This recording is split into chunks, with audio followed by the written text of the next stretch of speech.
So Politico has an awesome story out about a new Donald Trump appointment for a role in his team of government and stuff. So here we go. This is long, so sit down, buckle up, because things are about to get real scary.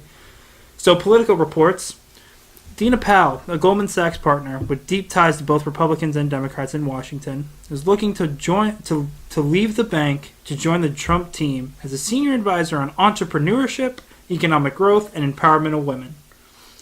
Yeah, the same Goldman Sachs that crashes the world economy back in 2008.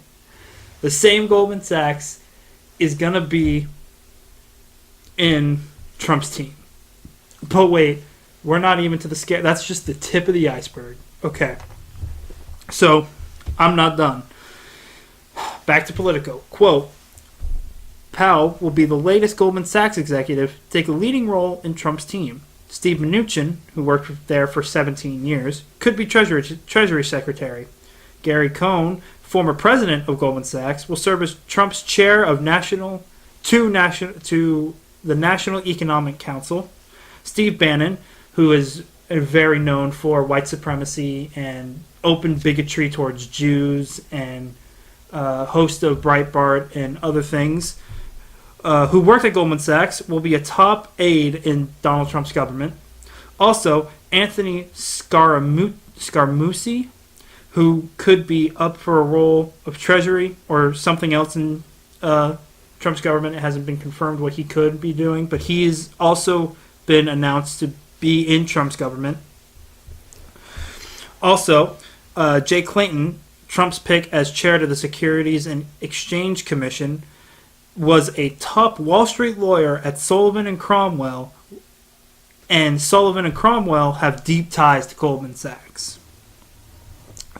So yeah, a very scary time, but just to put the cherry on top, remember this during the campaign trail? You know, I'm self-funding my campaign, so I don't have any pressure, okay? I don't have pressure. I'm going to do what's right for you.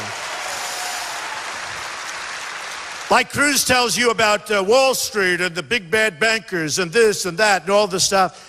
Now, he didn't put down on his personal financial disclosure form that he borrowed $1 million from Citibank and Goldman Sachs. He didn't say that. He left it off, which you're not allowed to do. You know, that's a big violation. I don't know what's the recourse, but it's a big violation. But in fact, one of the guys mentioned this morning that, was sort of debating him out front. What about Goldman Sachs? Guy knew what he was talking about. He left out the $1 million, didn't put it down on his personal financial disclosure form. And then he'll come and tell you about how he's going to protect you from the banks. Let me tell you, Goldman Sachs and Citibank have him totally under control, folks, believe me, okay? He may talk, but believe me, they have him 100% under control. Me, I'm not taking money, so it's very easy, okay? That was Trump calling out Cruz and Clinton for having ties to Goldman Sachs, saying they can't control me, they won't control me, I'm not taking money.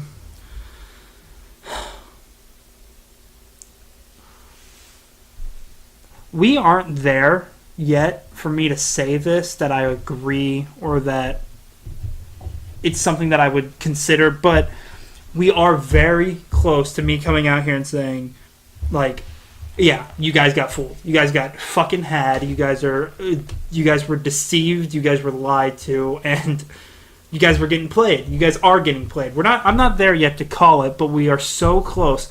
Basically, all he needs to do is not build the wall, or better yet, make America pay for the wall, which has already been reported that America will pay for the wall. Taxes will go up for the middle class, and Mexico will pay us back. So we're so close. I just want that to be confirmed, whether it be through the Mexican government or something. But once that's confirmed, I'll come out here and say, yeah, you guys were fucking had. You guys were fucking played. Like, you guys were deceived and lied to. And he's just a standard politician. He's your standard politician. He's going to get you on that, and it's a sad time. So, yeah, I have absolutely no faith on the economic side of things. I have very little faith in this Trump government. It's kind of up in the air right now.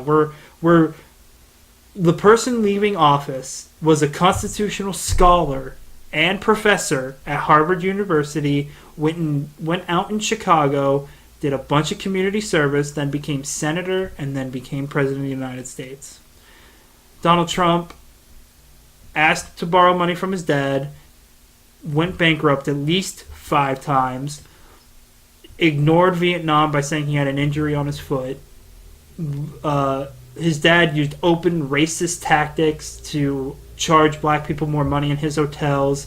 He doesn't care about the middle class because if he did, he would try to not go into bankruptcy so that all his employees lose their jobs. So, look, we're leaving somebody who taught constitutional law at Harvard to somebody who asked to borrow money from his dad and then went bankrupt 5 times, and then people still call him a good businessman. So, not only that, but Trump is going to cut taxes on the rich and international companies, and he's going to give corporate welfare to companies like Carrier just for them to keep the jobs in America. Like while you're paying for some wall that's stopping a problem that's non-existent, he's giving tax cuts to Goldman Sachs and Wall Street and the banks and international communities and the ultra mega rich. And if everybody's expecting it to trickle down, and people are still waiting for money from the 80s to trickle down. So, and I want to touch on something real quick that I didn't write down because I didn't know if it would be there. But okay, so that's my biggest problem with Trump is that he goes around and he says, "Oh, the Mexican immigrant, he's taking your job, he's taking your money." Okay. So you're telling me that the person with no power who comes over and is literally just trying to get somewhere so that he's not being, horribly killed because of a very authoritarian government in a war-torn country. So you're telling me the person with no power is what's really messing you up, but the people on Wall Street whose bonuses got expanded after they crashed the economy and we bailed them out, you're telling me that those guys have no consequences whatsoever? That they have no impact on your life and you're willing to trust them again instead of the Mexican immigrant? Whether here legally or illegally, they still have no power. And and Donald Trump blames all of the immigrants, all of the lower class people with no power whatsoever. They cannot influence policies that are met in our government. They're just picking our strawberries and cleaning up your house so that they can make a decent living. And I know that was a very stereotypical thing to say, but I'm just trying to make a point. All of them aren't...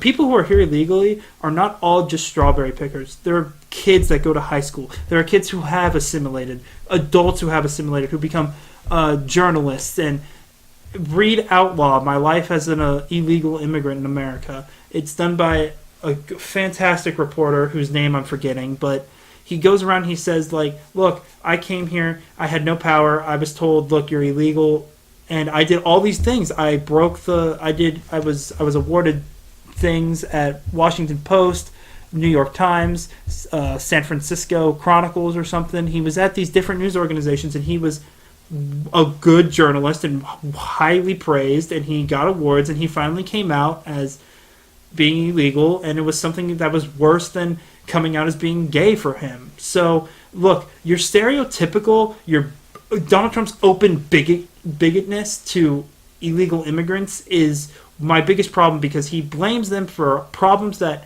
they can't control, and they're trying to just find a better life for themselves and for their kids.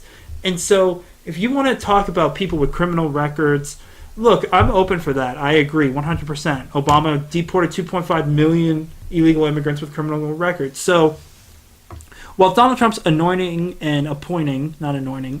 Goldman Sachs to his cabinet and criticizing illegal immigrants, and to go back and expand on the part of when I said this wasn't even a problem to begin with and you're paying for a wall for a non-existent problem, studies have shown that the net immigration from Mexico is at 0.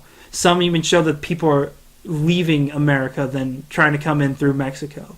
So your non-existent problem of poor people who have no power trying to just find a better way for themselves, it takes all the responsibility for everything that's wrong with America, but the people who did do something wrong and should be jailed for doing illegal things is now in the most powerful man in the world in his governmental team. I don't understand it. I don't understand how you can let that happen. Because, I mean, look, you're scared of others. You're scared of people of different races or ethnicity or color, or whether it even be they're here illegally. There's some grounds for they're here illegally. We can discuss it. We can talk about it. But look, this is why I say like 25% of Trump supporters are just deplorable. You have people who cause violence in Trump rallies to protesters. You have Donald Trump saying, "Look, the Second Amendment guys, they know what they have to do if Hillary wins. Like we're gonna start a revolution." Like you have all these different things happening, and they're violent and they're deplorable and they're openly bigoted at the very least. At the most, they're openly racist. You have Steve Bannon, who's a good friend. You have the guy who was a part of the KKK who openly supported Trump, and then Trump lied and said he has no idea who he is, even though it's been proven that they communicated back in like 2004. So, look, I know I'm rambling now, but I really just need to just get this off my chest because this is bad. Like, the more I read into Trump's team and what Trump has done in the past and what he could do now that he's the most powerful man in the world, I just sit here and I go, how did we let this happen? How do we let a man who grabs him by the pussy and goes bankrupt on purpose because the laws are set up in a way that you gain more money if you go bankrupt, but then screwing over all those families that work here and then blaming people with no power for all the things that powerful people have done to mess this country up? It's my biggest problem with Trump is that right there, and this just really opened the door for it. And it's today's the 13th, the 14th. We're a couple days away from Trump's inauguration as the most powerful man in the world. And so, look, if you're here illegally, pray. And if you're here with a funny sounding name, I would also pray because you don't know what this man could do. You don't know. So, yeah, I have no faith on the economic side. I have very little faith on the social, domestic side of things. Like, foreign policy is a big toss-up. Either he won't get us involved in Syria or he'll go and take the oil. I don't know. He contradicts himself at least 8,766 times a week.